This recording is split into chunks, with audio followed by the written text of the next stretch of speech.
নমস্কার বন্ধুরা, কেমন আছো সবাই? আশা করি তোমরা সবাই খুব ভালো আছো।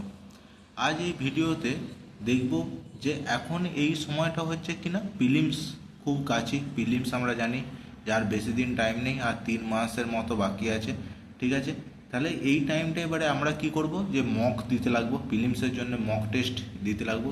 কিন্তু আমরা এখন একটা মেন প্রবলেম যেটা ফেস করি, যে মক তো আমরা দিই, কিন্তু সেই মকেতে মার্কস আমাদের আসে না। মার্কস আমরা খুবই কম পাই, নেগেটিভ বেশি হয়ে যায়। সেই রকম টাইমে তোমার কি করণীয় সেই মার্কসটাকে ইনক্রিজ করার, সেটাই এই ভিডিওতে আমি তোমাদের বলার চেষ্টা করব।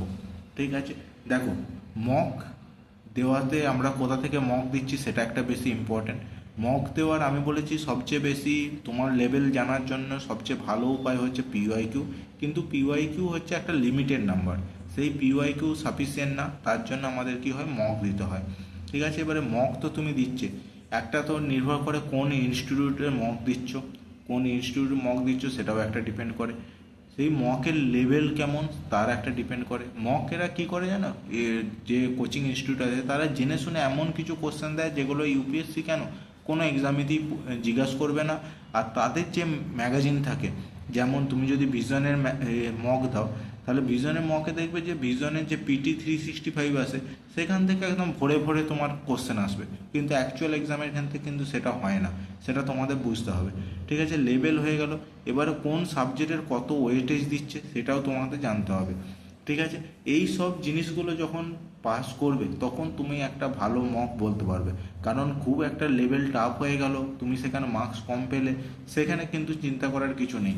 কিন্তু তোমার যদি লেভেলটা মডারেট থাকে আর ওয়েটেজ যেমন ইউপিএসসির অ্যাকচুয়াল এক্সামে যেমন ওয়েটেজ থাকে সাবজেক্টে, সেই রকমই ওয়েটেজ যদি থাকে, তাহলে সেইখানে যদি তুমি কম নাম্বার পাচ্ছ তাহলে কিন্তু সেটা চিন্তার বিষয়। কারণ তোমাকে সেই মার্কসটাকে ইনক্রিজ করতে হবে। ঠিক আছে, এবারে তুমি কি করে ইনক্রিজ করবে, একটা মক দেওয়া হলো, মক তুমি দিয়ে দিলে ABCD যেমন অ্যাকচুয়াল এক্সামে হয় ABCD তুমি করে দিতে পারো, লিখে দিতে পারো। বা তোমার ওই যে OMR সিট নিয়ে এসে একদম পুরো হোলকে পূর্ণ করে ফিল আপ করে সেরকমভাবেও করতে পারো, তোমাদের যে কোনো ইচ্ছা করতে পারো। কিন্তু এইরকম এই অ্যাকচুয়াল ওএমআরতে মক দিলে কি সুবিধা হয়, অ্যাকচুয়াল ওএমআর মক দিলে সেটা সুবিধা হয় যে তোমার অ্যাকচুয়াল এক্সামে ওই রকমই হয়, আর তাহলে সিলি মিস্টেক হওয়ার চান্সটা থাকে না। ঠিক আছে, এরকম একটা হলো। এবারে তোমার মক দেওয়ার পরবর্তী যেটা কাজ হচ্ছে সেটা হচ্ছে অ্যানালাইজ করা। এবারে কি অ্যানালাইজ করবে, তুমি মকস দিচ্ছ, মকেতে মার্কস পাচ্ছ 40, কিন্তু এই জানো 40 থেকে 50 বা মার্কস পেলে কোনোভাবেই তুমি পাস করতে পারবে না। তোমাকে মক্সে মিনিমাম 80+ মার্কস রাখতেই হবে।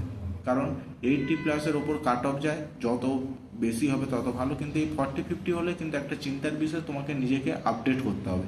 আপডেট কী করে করবে সেটা দেখো, অ্যানালাইজ করবে। এবারে কি অ্যানালাইজে কী করবে, তুমি কোন সাবজেক্টের মিস্টেক যে করছো তুমি, সেগুলো কোন সাবজেক্টে দেখো, যেগুলো স্কোরিং সাবজেক্ট কোনগুলো কি আছে, যেমন হচ্ছে পলিটি একটা স্কোরিং সাবজেক্ট, জিওগ্রাফি একটা স্কোরিং সাবজেক্ট, তারপরে কি আছে ইকোনমি একটা স্কোরিং সাবজেক্ট, এনভায়রনমেন্ট একটা স্কোরিং সাবজেক্ট।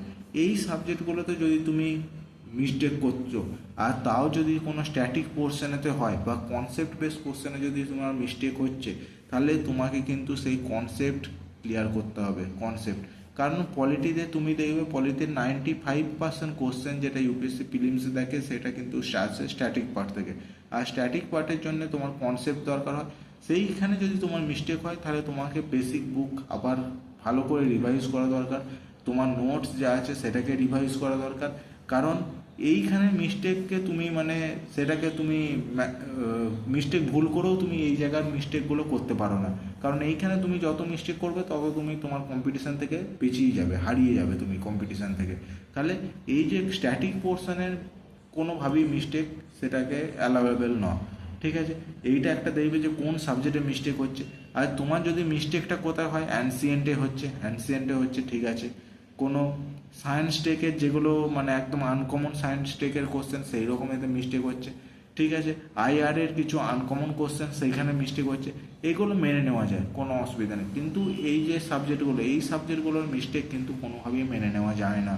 সেই জন্য যদি এইখানে মিস্টেক হয় তাহলে তোমাকে আবার তোমার যে নোট আছে বা তোমার যে স্ট্যান্ডার্ড বুক আছে সেগুলোকে বারবার রিভাইজ করার দরকার আছে, বারবার রিভাইজ করার দরকার আছে। ঠিক আছে। দ্বিতীয় নম্বর কি অ্যানালাইজ করবে? অ্যানালাইজ করবে যে তোমার মিস্টেক যে করছো যে কোশ্চেনগুলো, সেই কোশ্চেনগুলো কি 50-50 চান্সে যেগুলো নিয়েছিলে, তুমি রিস্ক নিয়েছিলে, সেগুলো মিস্টেক হচ্ছে, বা তুমি যেখানে 100% মানে শিওর ছিলে সেখানেতে মিস্টেক হচ্ছে, বা যেখানেতে 1/3 চান্স ছিল, প্রবাবিলিটি ছিল, সেখানেতে মিস্টেক হচ্ছে। কোথায় তোমার মিস্টেক হচ্ছে, বা তুমি তুক্কা লাগাচ্ছ, তুক্কাতে তোমার মিস্টেক হচ্ছে। এই চারটে জিনিসের মধ্যে তোমাকে দেখতে হবে যে তোমার মিস্টেকটা কোথায় হচ্ছে। যদি শিওর শটে মিস্টেক হয় তাহলে তো তোমার মানে কনসেপ্ট বলো বা তোমার পড়ার স্ট্র্যাটেজি বলো, সেখানেই কোনো গলতি আছে, যেটাকে আমার ভুল আছে, ভুল ভ্রান্তি আছে, সেটাকে তোমাকে শুধরাতে হবে। তার জন্য একটাই উপায়, তা ভালো করে রিভাইজ করা। রিভাইজের চেয়ে বেশি কোনো কিছু মানে এর সলিউশন নেই। 100% যেখানে শিওর সেখানে তো মিস্টেক কোনোভাবেই করা চলবে না। এবারে 50-50 যেগুলো আছে, 50-50 রিস্কে যেগুলো তোমার মিস্টেক হচ্ছে, সেগুলোকে তোমাকে দেখতে হবে যে তুমি কীভাবে অ্যান্সারটা করেছিলে। সেই ভাবনাটার সঙ্গে যে অ্যান্সার কী থাকবে, অ্যান্সার কী, সেই অ্যান্সার কী কতটা ডিফারেন্স আছে সেইটা তোমাকে দেখতে হবে। যদি কিছু তোমার মানে একটা ভেবে করেছিলে কিন্তু সেটা তার পুরোপুরি অপোজিটে তার অ্যান্সারটা হচ্ছে, তাহলে তোমাকে সেটাকে নোট বানাতে হবে। আর তোমার স্ট্র্যাটেজিটাকে এইটার পেছনে করতে হবে যে এইভাবেও অ্যান্সার হতে পারে, সেরকমভাবে তোমাকে ভাবতে হবে। ঠিক আছে। আর যেখানে 1/3 রিস্ক আছে সেখানে তোমাকে দেখতে হবে যে তুমি 1/3 রিস্কে তিনটের মধ্যে তো তিনটের মধ্যে একটা, চারটের মধ্যে একটা অপশানকে তুমি এলিমিনেট করে দিলে, বাকি তিনটের মধ্যে কি তুমি আদৌ কি একটাও জানতে, বা বাকি তিনটের মধ্যে তুমি একটা আইডিয়া করে লিখে দিয়েছিলে। যদি সেরকম হয় তাহলে চেষ্টা করো সেগুলোকে অ্যাভয়েড করার। আর তুক্কা তো আমি পুরোপুরি অ্যাভয়েড করতে বলি, কারণ তুক্কার কোনো সিওরিটি নেই। তোমার আজকে তুক্কা ঠিক হচ্ছে কিন্তু এক্সাম হলে তো তোমার সেই দিন তোমার নাও হতে পারে, সেই দিনে সমস্ত কিছু মিস্টেক হতে পারে। সেখানের জন্য আমি বলবো তুক্কাকে অ্যাভয়েড করো। আর এই যে তিনটে কোশ্চেনের মধ্যে তুমি দেখো যে তোমার যদি একদমই না জানা থাকে সেগুলোকে ছেড়ে দেওয়াটাই বেটার। কারণ আলটিমেটলি তোমাকে 50টা থেকে 60টা কোশ্চেনই ঠিক করতে হয়। সেটা যদি তুমি ঠিকঠাক করতে পারো তাহলে তুমি প্রিলিমস পাস করে যাবে, কোনো চাপ নেই। কিন্তু এইখানেতে মিস্টেকটা অ্যাভয়েডেবল করাটা মানে তোমার দরকার, এখানে মিস্টেকটাকে অ্যাভয়েড করাটাই বেটার সেটার জন্য। এবারে দেখবে যে তুমি মনে করো পলিটি করছো, ধরো তুমি পলিটিতে তোমার খুবই খারাপ হলো, তুমি খুব খারাপ মার্কস পেলে। ঠিক আছে, ডিমোটিভেশন হবে, তোমার মনে হবে যে আমার দ্বারা কিছু হবে না, এটা নর্মাল ব্যাপার, হবে। তুমি সেই জন্যই তোমার মোটিভেশনটাকে ব্যাক করার জন্য কি করবে, পিওয়াইকিউ নাও, পিওয়াইকিউকে সলভ করো। পিওয়াইকিউ কম্পারেটিভলি ইজি থাকে মক টেস্টের থেকে। পিওয়াইকিউকে সলভ করো, পিওয়াইকিউ দেখো। যদি তোমার পিওয়াইকিউ সলভ করতে পারো তাহলে অটোমেটিক তোমার কনফিডেন্স বুস্ট হয়ে যাবে। আর পিওয়াইকিউ যদি তুমি সলভ না করতে পারো তাহলে মক টেস্ট এখন ছেড়ে দাও, মক টেস্ট ছেড়ে দিয়ে প্রথমে পিওয়াইকিউ করো, তারপরে মক টেস্ট করো। কারণ পিওয়াইকিউ করার পরে মক টেস্ট করার পর কিন্তু পিওয়াইকিউ না, পিওয়াইকিউ মেন, পিওয়াইকিউ করার পরে মক টেস্ট। পিওয়াইকিউ করো, পিওয়াইকিউ করে যখন তুমি দেখবে ম্যাক্সিমাম কোশ্চেন তুমি ঠিক করতে পারবে, ম্যাক্সিমাম কোশ্চেন করতে পারলে তোমার আবার কনফিডেন্স লেভেলটা বেড়ে যাবে। ঠিক আছে। আর কি আছে, আর দেখবে যে তোমার মানে যে নোট বানাচ্ছ, নোট মনে করো যেগুলো অ্যান্সার কি দেওয়া থাকবে, কোনো কিছু অ্যান্সার কি থেকে তুমি নোট বানাবে, নোট বানিয়ে সেটাকে রিভাইজ করবে। কিন্তু চেষ্টা করবে সেই সব কোশ্চেনগুলোরই নোট বানানোর যেগুলো কি না তুমি জানতে বা কনফিউশনের জন্য তোমার মিস্টেক হয়েছে, সেই সব জিনিসগুলো। এমন নয়, এমন কিছু জিনিসের নোট বানাবে না যেটা সম্বন্ধে তুমি কোনোদিন শোনোও নি, আদৌ কোনো দিন শোনোনি, জানোও নি, সেই জিনিসের নিয়ে কোনো নোট বানাবে না, কারণ সেই নোটটা কোনো কাজের হবে না। যেই জিনিসটা তোমার সম্বন্ধে তুমি জানতে কিছু, বা টপিকটা সম্বন্ধে তুমি জানো, হালকা অল্প হলেও জানো, সেই জিনিসের নোট বানাও, সেই জিনিসের নোটটা তোমার ভবিষ্যতে কাজে লাগবে, কারণ সেই জিনিসটা তোমার মনে রাখতে পারবে আর সেই জিনিসটা কাজে লাগবে। ঠিক আছে।